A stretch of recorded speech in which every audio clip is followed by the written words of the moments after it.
Search crews in Alabama have spent this day looking through tornado wreckage, hoping to find nothing. Sunday's storm ripped everything it hit, with winds of 170 miles an hour. At least 23 people were killed, making it the deadliest tornado in the United States in 6 years. In Beauregard, Alabama, homes have been reduced to piles of debris along a county highway. The deadly tornado tore through this rural community just 60 miles northeast of Montgomery, near the Georgia border, on Sunday. The storm cut a path nearly 1 mile wide and 24 miles long after touching down. It snapped pine trees in half, wrapped metal siding around their trunks, and ripped down power lines and a cell phone tower, now splayed across the highway. Kevin and Becky Boyd were inside their mobile home when the tornado hit.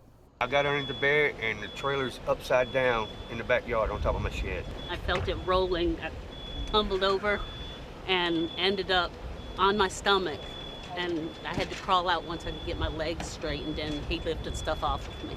The Boyds escaped serious injury, but at least one of their neighbors was killed. It looks almost as if someone took a giant knife and just scraped the ground. There are slabs where homes formerly stood. There are debris everywhere.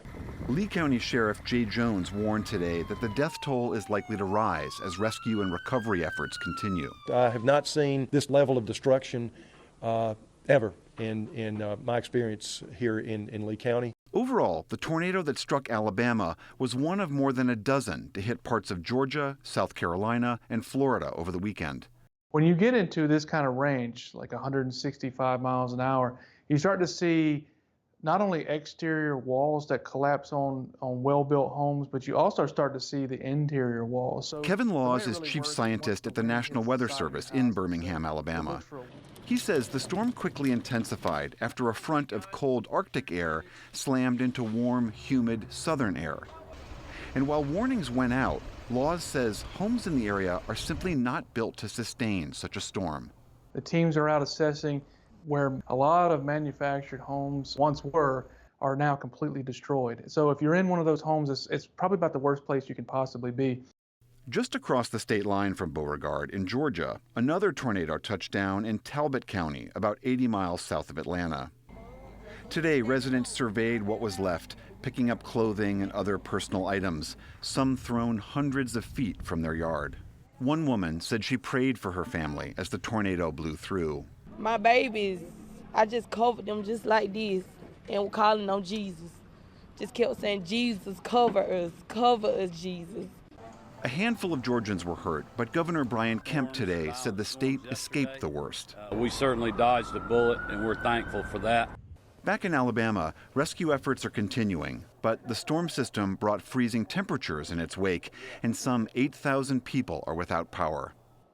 And now for an on-the-ground report, we're joined on the phone by Jeremy Redmond of the Atlanta Journal-Constitution. He's in Lee County, Alabama today.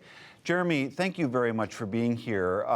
The pictures that we are seeing of the devastation there are just horrible. I wonder if you could give us a sense of what you're seeing on the ground now. Yeah, the sheriff here, Jay Jones, gave an adequate description, I thought. He said it looked like someone had taken a knife and scraped the ground with it.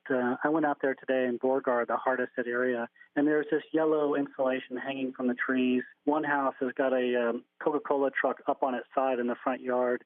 Some homes were just completely destroyed, the roofs taken off, cars on their sides. It's pretty grim.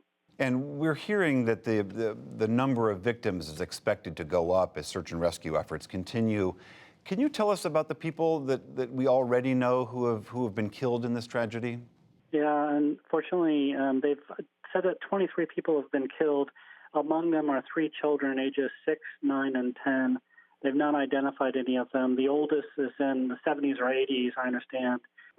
But it's still certainly possible, they're telling us, as they comb through the wreckage, that they may find more.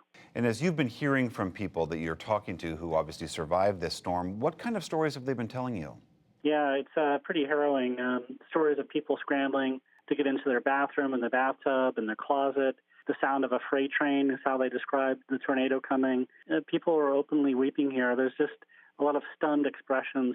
People are still grappling with the devastation that has hit their community. And I understand it's quite cold there now, and there's still thousands of people without power. More broadly, how are people holding up? Yeah, it was really striking. This morning around 10:30, there were dozens of people that filed into the Beauregard High School gymnasium, stood in a circle and held hands and led a prayer. There were people openly crying during the service, but it was certainly a sign of solidarity. And I understand you heard from one local reverend and about what happened to his particular family. Certainly. So this is Providence Baptist Church that is serving as a shelter for storm victims. The associate pastor there, Chuck Adams, said he got an urgent call from his daughter that her future father-in-law was trapped underneath the wreckage of his own home in the Beauregard area.